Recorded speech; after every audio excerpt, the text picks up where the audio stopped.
Hello, my lovelies. How's it going? Welcome back to my channel, Boomy Reactions. Now, today, guys, we're going to be catching up with the handsome Cowboy Kent Rawlins again, and he's going to be showing us how to make corned beef. So, I love corned beef as a Brit. We all love our corned beef. But I've never made it. I don't even know how you make it. I know it's like a preserving method, isn't it? Generally speaking, the corned beef that we get in the UK, I mean, make it with like corned beef hash. It's delicious. I like it on sandwiches. But as a British person, I'm going to cover it in brown sauce, Worcestershire sauce. It's delicious. Give it a go. But yeah, I never really questioned how it was made. And I never questioned what the corn was, because obviously there's no corn in corned beef. Yeah, I never questioned that. Just happily, ate my corned beef sandwiches away. Never questioned it. So yes, I believe it's a preserving method, a method to preserve meat, and it was taken into the New World with the, I think it was with the Irish settlers. I always assumed it was British. When we say British, we talk about England, Scotland, Ireland, and Wales. So yes, I always thought it was British in origin. Either way, let's see what Cowboy Kent cooks up. I'm sure he's going to show us all about how you make corned beef. Never made it though, so I'm very, very interested in seeing this. I have to make it myself. This video has been requested by one of my wonderful patrons, David C. Thank you so much for requesting this, David. So David, you say, even Cowboy Kent Rawlins is in the game of making corned beef from scratch. He's getting ready for St. Patrick's Day because corned beef is traditional for St. Patrick's Day dinner in the US. Do you have it with cold cannon? I love it. Oh, lots of butter with spring onions. I have it with. Absolutely delicious. Yes, it is nearly St. Patrick's Day. It's about 7 or 8 weeks away at the moment. But bring on the festivities. Colour those rivers green. How do you celebrate St. Patrick's Day besides eating your corned beef? And in my case, cold cannon. But yes, let me know, guys. Let me know. Anyway, I've done enough chit-chatting. Let's get on with the video. Oh, you may wonder why I'm wearing completely different clothes in this video. I did record the intro to this video yesterday and my file corrupted. So couldn't get that intro back up. So yes, here we are, re-recording today. I'm not doing my Sabrina the Teenage Witch again. No. Let's catch up with Kent. Anyway, guys, yes, I'm doing an awful lot of talking. And guys, if you're enjoying these reactions, don't forget to hit that like and subscribe button, my lovelies. Thank you so much. If you're interested, I have a Buy Me a Coffee account. That link is over here. And if you would like to help support this channel any further, I do have a Patreon account. If you fancy checking that out, that link is in the description below. Folks, we're taking an old Irish classic to bring to you. Okay, yeah. That ain't it, folks. But we are taking a brisket and we're going to show you how to do it traditionally and make your own corned beef. Okay. Homemade pickling spices that go with it, and oh, so tender it's going to be, and no preservatives. We all need all the luck we can get, so I'll see you down the trail. I'm going to have to show you a picture of what I think of when someone says corned beef to me. It's not actually as meaty looking as Kent's corned beef here. It's kind of shredded, preserved in a lot of fat. I'll have to get a picture up and show you what it means to British people to say corned beef, because this looks a lot fancier. It looks a lot less processed.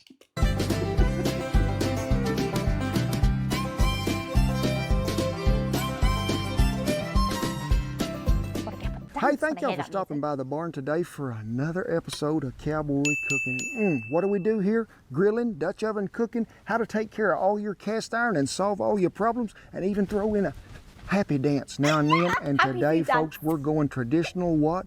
An old Irish recipe, corned beef and cabbage. But before we get into this, we better talk about that cookbook that's coming out March 17th. Woo-wee! Get you a copy. Check our website out. We'll be making us a book tour across the United States. And we want to see you one and all and write our little name in it. Get yourself one. But I'm going to tell you, folks, if you want to do this traditional corned beef brisket, you need to start now, because we got a 5-day brining period. You don't want to miss it. So get the stuff and let's start now. So am I right in thinking, so corned beef is brisket, isn't it? Now, you don't want to go anywhere near what we call brisket in the UK. I think it's prepared differently. It's rolled. I think we roll it. We don't. Either way, it's generally tough as old boots. I've tried many recipes. So when I want to experience the good American brisket, tried it, but there's just something about how our butchers prepare our brisket over here. I don't know whether the quality is just generally not very good as well, but steer clear of it. You don't want it. Many a brisket has been cooked in this house, and many times it's been tough, flavorless. So yes, yeah, you definitely do brisket right in the US. Okay, right, yeah, so it's from the brisket, and we're having it with cabbage. Okay. So I think we ought to do a little research here and talk about corned beef. Now, as far as I've always known, it's always been a brisket. Now, a brisket, you say, is what? Comes off of beef, it does. And my little suspect here that I usually use as a model to show you where beef come from is too tired. So we're going to show it on me. Right here, down from the neck on that beef, coming right down in the front of that chest is two sides. That is the brisket. One here, one there. But folks, today, I want you to know that we're using the flat, the top cap off that brisket, which is the leanest part, and we're going to brine it. Now, brining is a solution that is going to make meat tender, but also give it flavor. Because a traditional brine that you might do on turkeys or something like at Thanksgiving, a lot of times that might be just like some salt, some rosemary, garlic, something like this. But folks, we have made our own pickling spice to go in that brine, so we're gonna make it tender, but also we're gonna make it more flavorful. And guess what? We're gonna put some beer in there. Yep, y'all heard the cowboy say it, you did. Now this has no preservatives in it, the method that we're using today. A lot of folks are going to tell you, get that pink salt, that curing salt, mix that with it. It's going to give you that brighter red color. That's what gives it the color. Again, so many things I've never questioned about British corned beef, guys. Yes, distinctly pink over here. I've never questioned it. Okay, so that's what makes it pink. Folks, this is the only way I know. We used to use the pickling and canning salt for our vegetables, for our meat, everything that we used it on. So the history of corned beef, now as I researched it, corned beef was really not eaten a lot in Ireland. Beef was high, pork was cheaper, they was eating a lot of pork. And when the Irish immigrants all was coming over to New York City and landing there on the island and coming across through there, hey, we gotta have something to eat. Well, they found out that you could pickle this beef, which is brisket, and back then, folks, it was cheap, it really was. Now, it's a one-pot meal the way they're looking at it, because you could put that in the brine solution, cook it, and what are we going to throw in there? Something else that was cheap. That was cabbage. Just throw that all in there, let it simmer till it gets good and done. Meat, a vegetable, and you had a beer. Hey, I guess you're fixed up in my account. But y'all know the cowboy, he's got to put a little twist on it. I'm going to use a dried ancho chili and a guajillo chili too. Now, we're going to put that all in a cast iron skillet. And we're going to use some allspice, some cloves, some coriander, and guess what, folks? We're going to toast it. Why? Because when you toast them spices like that, guess what happens? You're making all that flavor come out of there. Now, it don't take long to do this, and you need to stir it while you're going along, and when you let it toast like that, you'll smell it. You'll think, hey, I'm going to make my own potpourri. Don't get the two confused and try to cook with one and not the other. It ain't going to work. But this stuff does smell so good. Yeah, you gotta heat up them spices, wake them up a little bit, get the party started. Let it cool a minute, lay it out there on a cutting board, take you a rolling pin, and let's just go to mashing it. Because them cinnamon sticks, you needed to crumble them up a little, because them things is hard to break. But I want you to grind this stuff up pretty good and put it aside, because we're gonna need it. So next, we need to talk about the brining solution. Now, when I was little, Mom and them done this with water, maybe sometimes some apple cider vinegar, but not today, folks. No, I'm going back to what everybody was telling me to do. What? Guinness beer. So folks, get you one of them bottles. Yes, very authentically Irish. Get some Guinness in there. A stout, dark Guinness beer, pour it in there, because it's going to add some extra flavor too. Then we're going to add some brown sugar. We're going to put some pickling canning salt.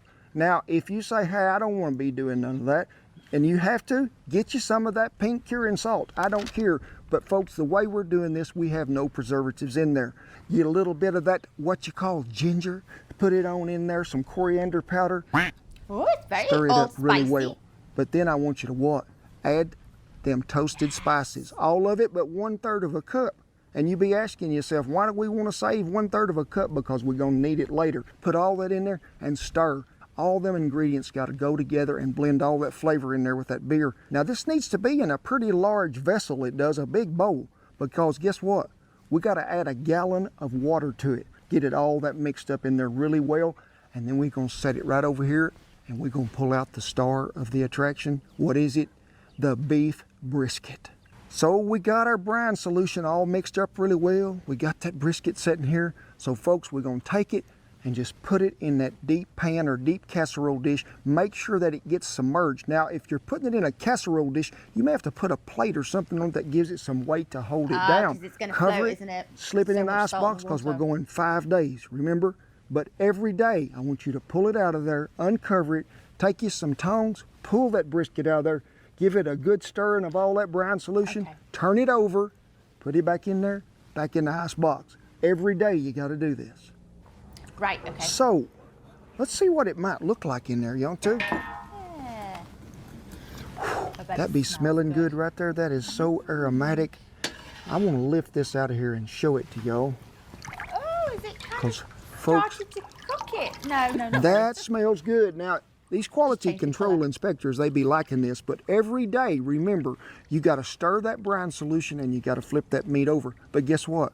Before we can actually start cooking this, I got to take it in the house and give it a good rinsing with cold water. Not scrubbing, just a good rinsing. Now, the reason we rinse this, because folks, we have had a lot of salt in that water, and I want to make sure none of that is leached right there on the top. Now I want you to get you a big old stock pot that's going to hold that 5.5 to 6 pound brisket and get it on a burner over medium heat. We're going to add us some salt, and remember, that 1/3 of a cup of that good smelling spices that we toasted, we're going to put it in there. But I want that to come to a simmer before we add the brisket so all this them flavors can be really going well. Let's lay that big old honking piece of meat in there. We're going to cover it with a lid, let it cook over medium heat for about 2 hours. Well, we've been on, let me see, 2 hours we have according to the sun in my Waterbury. And folks, it's some good smelling stuff in there, it is. I mean, that thing is doing its rightness. Now, if you're cooking this in the house, I would tell you, preheat that oven to about 375 degrees and put that rack down there pretty close to the bottom because we got to get a big pot in there, okay? So we got a 14-inch Dutch oven here. Got it all ready to go.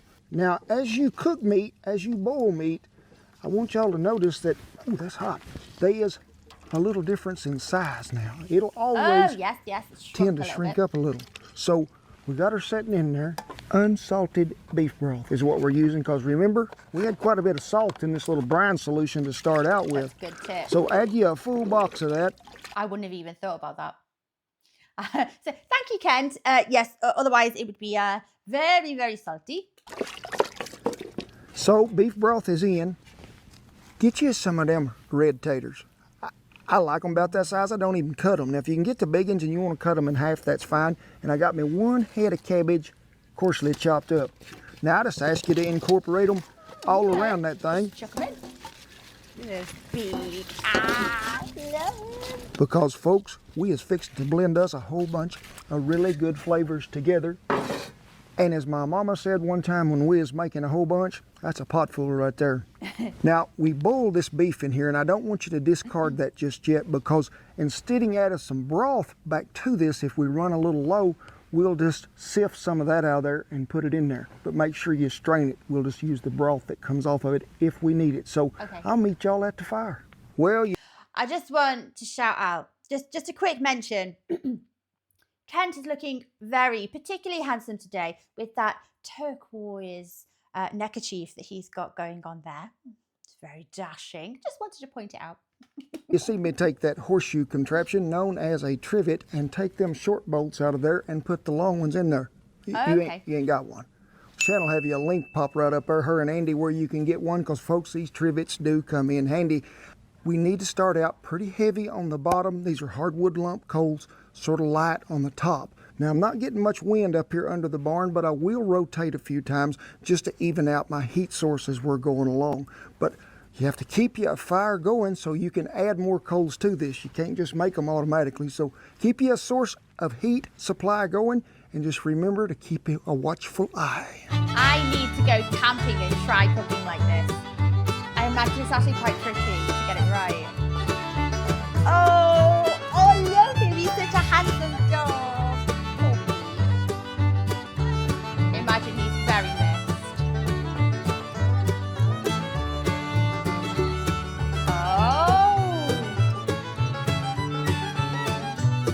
All the cows are coming. They like this. Oh, no. Oh, that would be a bit barbaric, wouldn't it? I was going to say, oh, the cows like the smell of it. They were coming to see what it is. It's beef. Your brethren is in the pot. Don't eat it. Don't want any more incidents of mad cow disease. I imagine it does smell very nice though. Maybe they like the smell of the cabbage. Oh, it's looking good.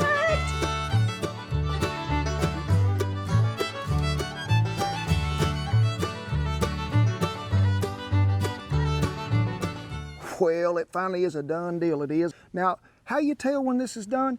Always check them taters first, because them little rascals, you don't want them to fall apart. You want them to keep your shape. That's why you must always leave the skin on them too. Yeah. But poke that fork down in there, give it a turn. Hey, if it's good enough that you can pull some of that meat up there, it'll slice just right and it'll be ready.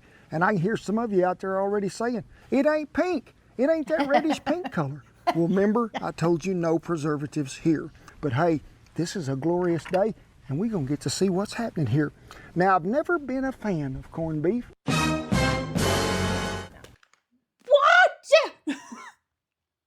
Chad, no. Let me give it a try, huh? Oh, he might convert. Do the jig. I don't know how the Irish dance. You've never showed me. It is tender, folks, and the spices that come out of that. I'll have to admit, look out. Oh, nearly. That broth that settled in there with all them good pickling spices that we made, and remember we added that other back to it. Folks, that right there is some fine dining. Whew. I hope the luck of the Irish be with you and the cowboy dancing skills. I don't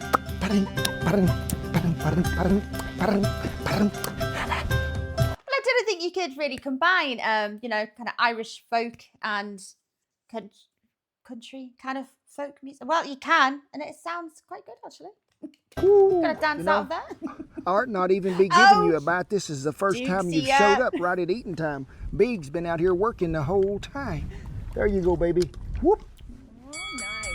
Are you part Irish? Whoa. Yeah, I think he's got some Irish in him. Well, we hope you enjoyed this episode, because we sure did. Hey, takes back a lot of memories for me. When you walk in the house, I could always tell it was St. Patrick's Day, even if I didn't read the calendar, because I could always smell them little old pickling spices Mama was cooking in there. But hey, That's nice. I don't care what nationality you are. Happy St. Patty's Day to you folks. We wish that from the bottom of our heart. And if you need anything to know about this, it'll always be down there in the little printable recipe below. And as always, I tip my hat to all our servicemen and women and the veterans who have kept that old flag flying safe wherever we be. God bless y'all. I have a special shout out this week to Justin Black and his 3-year-old daughter. I got a really nice message from them that they sit in the kitchen and watch them videos, and she be telling her daddy, hey, that ain't how the cowboy does it. So hey, I tip my hat to y'all, and I thank you so much for watching, and we hope to see you all on our book tour. And I'm gonna leave you with a little Irish blessing. I am. May your troubles always be less, and your blessings always be more, and may there always be happiness around your front door. God bless you, each and every one, and I'll see you down the potato, cabbage, and corned beef trail. Oh, that was a lovely little blessing. Oh, I love that. On video and get a bite. It's a drive-up window. You sure you don't want a sample? Get out. Oh. No. He's determined. I got the armor all too. Uh-huh. Just thinking, I was cleaning the car. Hey, that'll work, Shan. Oh, Beak nearly had it. I think he knows. He's like, I can have this one. Dad, I can have it. I can have it. There's no onions here. Oh, did we get any? Yes, he did, didn't he? We saw you got a little piece. He's after more. Oh my gosh. Oh, that blessing that Kent said at the end there. That was lovely. I'm going to have to go back in and remember the words to that because I'll write it down. Oh, it's lovely. Well, let me know, guys. Let me know in the comments. What a lovely blessing. It's nearly St. Patrick's Day. I say nearly, it's about 8 weeks away, isn't it? Not too far away. We'll have to make some of this, I think, for St. Patrick's Day. Or is there something a bit more authentically Irish that you guys can think of that's like, no, you need to make this on St. Patrick's Day? Let me know in the comments. So this is vastly different from British corned beef. I have to find you a picture and pop it up somewhere on this video. It looks a lot healthier, it looks a lot less processed, more tasty, just look tastier. So I'll have to show you what it is that we think of corned beef when we say corned beef.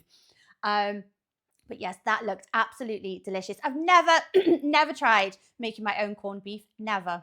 So I will have to give that a go. It looks very interesting. And I bet the results are so much tastier, fresher, better, just better flavor and everything going on there. So I'll have to give that a go. Give the Cowboy corned beef recipe a go. Ooh, okay. I like that. I like all the spices that's going on in there. That'll make it vastly different tasting, surely, to what I'm used to. Anyway, guys, I hope you enjoyed watching that along with me. Take care, my lovelies. Much love, and I will see you on the next video. Bye-bye.